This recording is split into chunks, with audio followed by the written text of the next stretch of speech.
বয়স বাড়লেই অনেকের হাঁটু, কোমর সহ বিভিন্ন জয়েন্টে যন্ত্রণা শুরু হয়। বিশেষ করে শীতকালে সেই যন্ত্রণা আরও বেশ কিছুটা বৃদ্ধি পায়। যন্ত্রণা হলেও অনেকেই আছেন যারা ব্যথার ওষুধের সাইড এফেক্টসের কথা ভেবে তা খেতে ভয় পান। তবে এবার আর চিন্তার কোনো কারণ নেই, ওষুধ ছাড়াই মুক্তি পাওয়া যাবে এই যন্ত্রণা থেকে।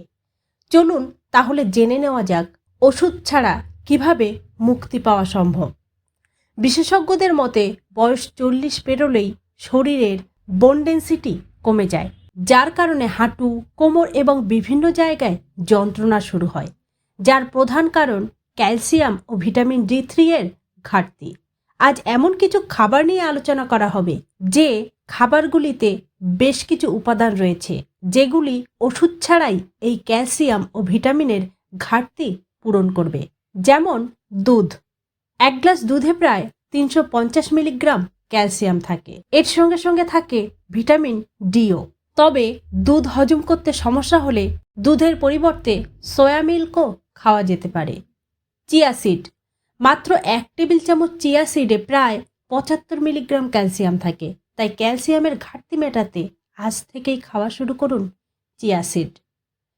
কাঠবাদাম বা আমন্ড। 100 গ্রাম কাঠবাদামে 264 মিলিগ্রাম ক্যালসিয়াম পাওয়া যায়, তাই রোজ সকালে 1 মুঠো করে কাঠবাদাম খাওয়া যেতে পারে। ডিম।